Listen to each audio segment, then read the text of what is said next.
So we've got this increasingly democratic socialist of America movement on the left. I'm sure we'll see more of that as time goes on.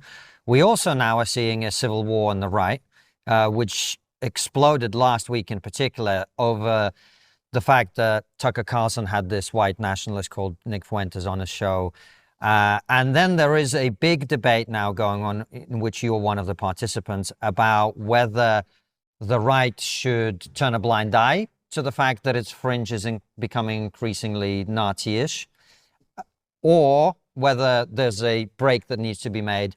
Sure. I mean, I've been arguing against this for quite a while. I think that last week was a pretty good sort of indicator that there is a bleed over from a series of terrible ideas into the more mainstream area. The problem is not, of course, that Tucker Carlson, it's a free country. He can interview whomever he damn well pleases.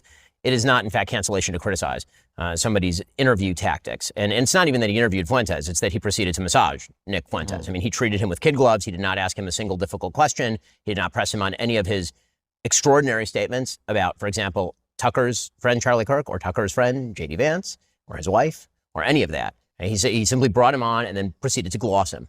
And the fact that was treated in some quarters as sort of normal is, I think, a very serious problem. I think that it's a moral problem because, frankly, I do not think that you ought to be glossing people with terrible views, whether or not they are your friends or whether or not you go fishing together. And as public figures, I think that people have a responsibility to actually say when bad things are happening on your own side. And I also think that, there is an attempt to not only pretend it away, but in some cases embrace it with this sort of no enemies to my right, or our coalition must stand together or we'll lose. And I think that's bad pragmatically. I don't think that's even true.